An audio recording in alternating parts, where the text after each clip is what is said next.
Et merci de nous retrouver. Nous accueillons sur ce plateau Madame Tai Xueqing, journaliste de la radio-chaîne internationale, pour parler des droits des femmes en Afrique et en Chine à l'occasion de cette journée internationale de la femme. Bonjour Madame. Bonjour. Merci d'être avec nous. C'est le plaisir pour moi. Et le 8 mars correspond à la journée internationale de la femme en Chine, une date pour rappeler l'importance des droits des femmes, mais également l'égalité des sexes. Alors, qu'est-ce qu'on entend exactement par droits des femmes? Je pense qu'il faut d'abord rappeler que cette journée de la femme n'appartient pas seulement à la Chine, elle est célébrée aussi dans beaucoup de pays dans le monde.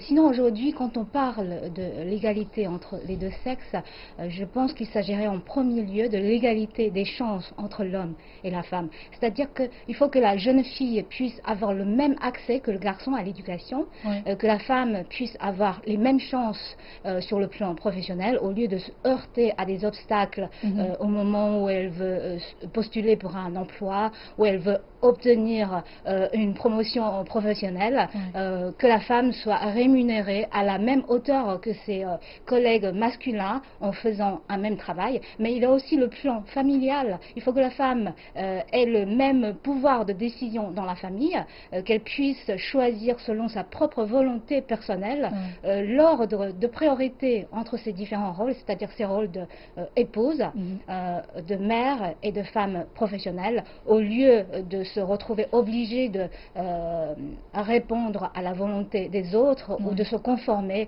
à la soi-disant tradition.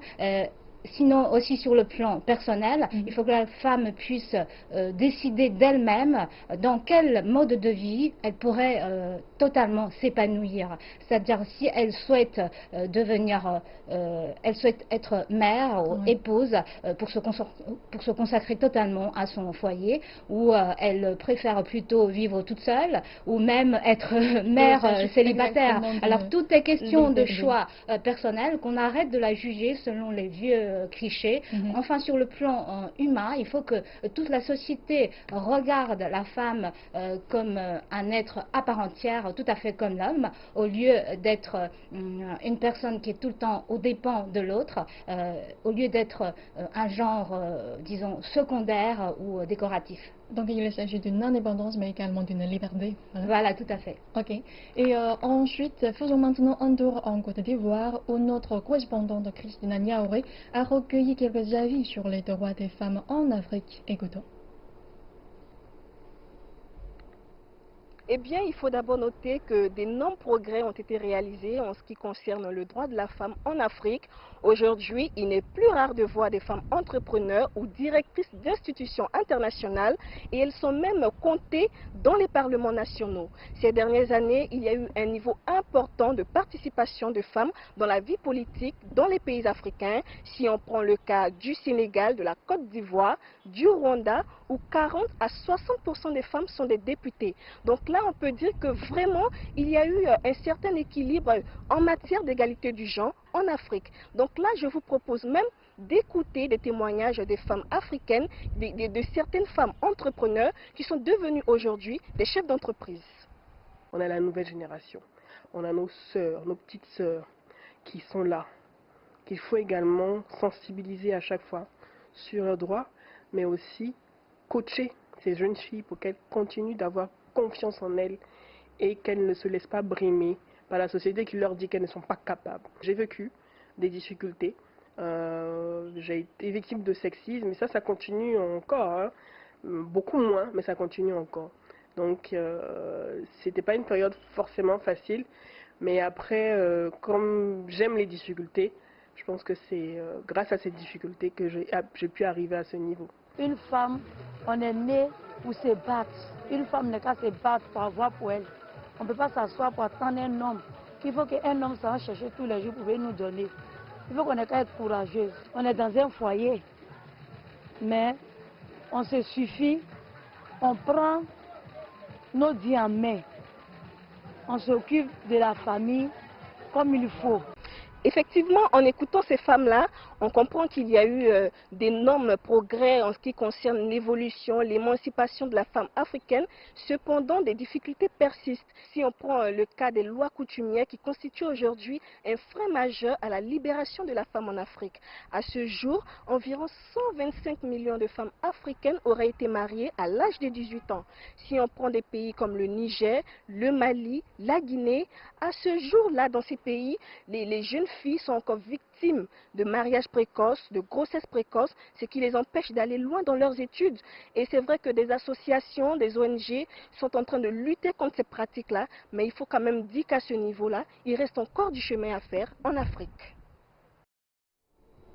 Et en tant que journaliste, vous avez parcouru plusieurs pays africains et vous avez notamment passé plusieurs années au Sénégal. Donc, est-ce que vous partagez les points de vue dans ce reportage que tout d'abord notre journaliste Christina Niaouré a tourné?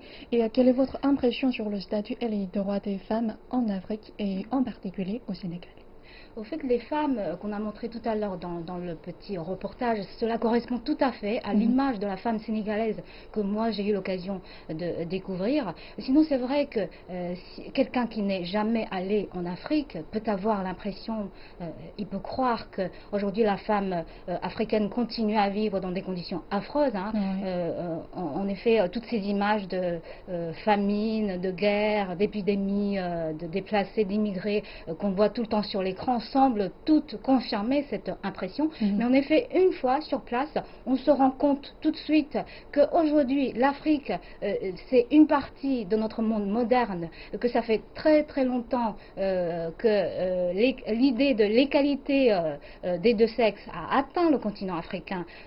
J'ai eu l'occasion de travailler au Mali et au Sénégal. Et j'ai aussi voyagé dans plusieurs autres pays africains, notamment à la Mauritanie, le Niger, les Comores, etc. Donc partout où je suis allée, j'ai constaté que les femmes africaines participent aujourd'hui de manière très active au progrès social et au développement économique de leur pays, que la femme africaine aujourd'hui est surtout consciente du fait qu'elle a le droit de réclamer une meilleure position dans la société et d'avoir une meilleure condition de vie. Ceci dit, quand on parle de l'Afrique, on a tellement l'habitude de parler de l'Afrique, mais il faut savoir qu'il n'y a pas une seule Afrique. L'Afrique, c'est un continent où on a 54 nations, donc c'est-à-dire que les conditions, la situation varie énormément d'un pays à l'autre. C'est vrai qu'aujourd'hui même, dans certains pays et certaines régions de l'Afrique, les femmes continuent à vivre dans des conditions beaucoup plus pénibles que dans les autres pays, dans les autres régions. Mais comme vous avez demandé, je vais plutôt parler de l'exemple du Sénégal. C'est le pays d'Afrique que j'ai connu le mieux. J'y suis restée presque 5 ans. Donc la première chose qui m'a frappée quand je suis arrivée au Sénégal, c'est que l'égalité entre les deux sexes est vraiment respectée à la lettre dans le Parlement. C'est comme ce que Christine a montré tout à l'heure dans le reportage. Dans le Parlement sénégalais, la moitié des parlementaires sont des femmes. C'est quelque chose que j'ai en effet déjà raconté dans une autre émission sur votre chaîne. Donc les femmes sénégalaises sont très actives dans tous les secteurs de la vie sociale. Vous avez beaucoup de femmes qui sont chefs d'entreprise, des femmes qui sont comptables, des femmes qui sont avocats, des femmes qui sont artistes, même sportives, parce que dans le domaine sportif, vous savez, les Sénégalais appellent leurs footballeurs et basketteurs les lions, parce que le lion, c'est l'animal qui est le symbole de la nation sénégalaise. Donc à côté des lions, il y a des lionnes. Parce que les équipes féminines du football et du basketball du Sénégal sont aussi brillantes que les lions. Les lionnes sont aussi brillantes que les lions. Et puis dans le milieu politique, en dehors de ces parlementaires femmes, je peux citer notamment l'ancienne première ministre, Madame Aminata Touré, qui a été là, je crois, autour de 2014-2015, que les Sénégalais appellent de manière affective Mimi Touré. Et les femmes sont même dans l'armée et dans la police. Je me rappelle au 2015, le commandant-chef de la police nationale du Sénégal était en effet une commandante, c'était une femme. Et je peux aussi vous donner l'exemple de notre radio. La moitié des journalistes qui travaillaient chez nous à Radio Chine International Sénégal sont des femmes. Alors à Dakar, quand on recevait de la visite, souvent on nous a posé la question, est-ce que vous, c'est une radio de femmes? On lui a dit non, on n'est pas une radio de femmes, mais c'est juste parce qu'on a eu la chance de recruter autant de filles journalistes brillantes et compétentes que les garçons. Alors, donc les Sénégalaises montrent plus, je veux dire, montrent aussi dans de compétences que les hommes. Voilà. Et je voudrais vous dire aussi que la journée de la femme, justement, est très célébrée au Sénégal. La société sénégalaise accorde beaucoup d'importance à cette journée. Et chaque année, à la date du 8 mars, les radios... Peut-être on nous revient plus tard sur ce sujet, puisque lors des deux sessions, notre journaliste est également allé à la rencontre des femmes africaines et chinoises présentes au Grand Palais du Peuple à Beijing pour connaître leur opinion sur ce sujet. Écoutons-les. Comment vous pensez de l'égalité entre femmes et hommes? Je crois que la femme a beaucoup travaillé dans ce domaine. On a fait beaucoup de progrès, mais on a beaucoup de travail aussi à faire et le chemin est très lent, mais on va réussir. How about the women's position in your country? Oh, women have really gone high in Ghana. Au Ghana, les femmes ont une position très élevée.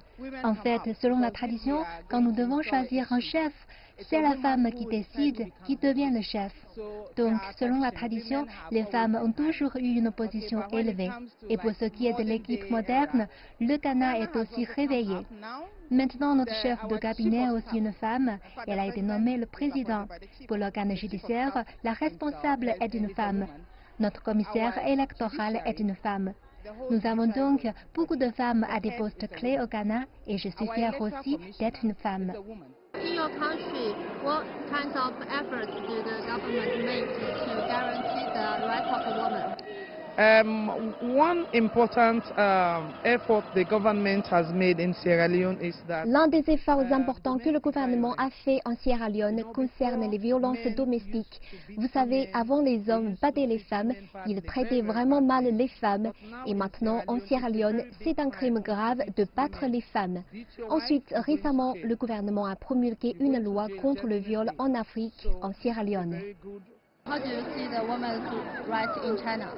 Okay, women's rights in China. Les droits des femmes en Chine, de ce que j'ai observé, c'est quelque chose qu'ils respectent et c'est quelque chose que votre gouvernement place en priorité. Et c'est pourquoi j'ai bénéficié d'une bourse scolaire grâce à la plateforme Axiom qui fait en sorte que les femmes soient autorisées. Et c'est pourquoi je suis ici pour mon diplôme de master en action sociale et sur les femmes qui mènent notre gouvernement social. Donc, les droits des femmes en Chine, je dirais que c'est quelque chose dont elles bénéficient toutes. Et travailler avec des femmes, le fait que les femmes ne fassent plus l'objet de discrimination, c'est l'objectif à atteindre et je soutiens le gouvernement chinois pour cela. J'ai deux principales propositions. Premièrement, c'est le problème de l'emploi des femmes, c'est-à-dire il faut supprimer la discrimination sexuelle dans le monde professionnel. Et ensuite, il s'agit des enfants. Qui va prendre la charge de s'occuper des enfants? Les crèches sont maintenant un problème. Qui peut s'occuper des enfants et les élever? C'est un problème social et à l'écart de l'éducation. Et je propose de reprendre le sujet que nous venons de mentionner. Et ici, je voudrais quand même ajouter une autre question. C'est comment évalueriez-vous le statut et les droits des femmes en Chine par rapport à la situation des Africaines dans leur pays? D'accord. Donc je vais continuer un peu sur la manière dont la journée de la femme est célébrée au Sénégal. Je disais tout à l'heure que la société sénégalaise accorde beaucoup d'importance à cette journée. Chaque année, à la date du 8 mars, tous les médias, les radios, les télévisions vont organiser des émissions spéciales, des grands débats pour débattre sur la situation de la femme. Et chaque fois, toutes les radios presque va diffuser le fameux titre de Ismaël Lo. Ismaël Lo, peut-être vous le connaissez, c'est un grand artistes sénégalais de renom mondial. C'est l'un de leurs trésors national. Donc la chanson s'appelle Toutes les femmes sont des reines. C'est une chanson très belle que je voudrais parler avec. Je voudrais partager avec vous une phrase que j'adore. Ce que tu n'as pas défendu avec les armes, ne crois pas pouvoir les garder avec les larmes. Exactement, avec cette belle phrase. Alors, merci pour vos éclaircissements sur toutes ces questions. Et merci à vous aussi de nous avoir suivis. Pour la fin de cette édition, nous vous présentons un vlog dédié aux femmes des deux sessions, tourné par notre journaliste Wang Yumi. Bonne fête et à bientôt. Bonjour à tous, à l'approche de la journée internationale des femmes, j'ai décidé de tourner mon objectif vers les femmes en deux sessions.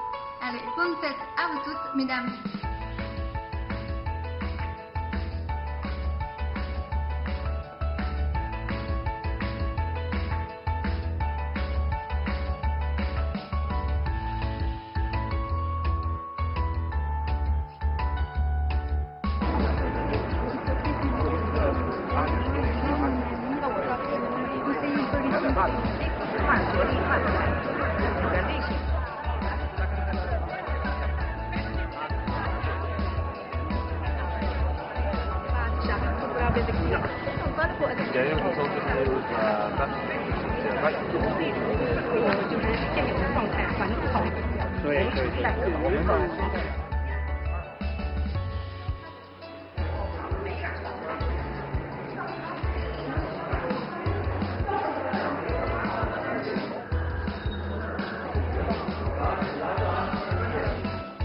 اليوم هو اليوم العالمي للمرأة. أتمنى لك الصحة والسعادة. Фунните Куайла. 8 марта, прекрасная женщина. 祝大家妇女节快乐。Bonne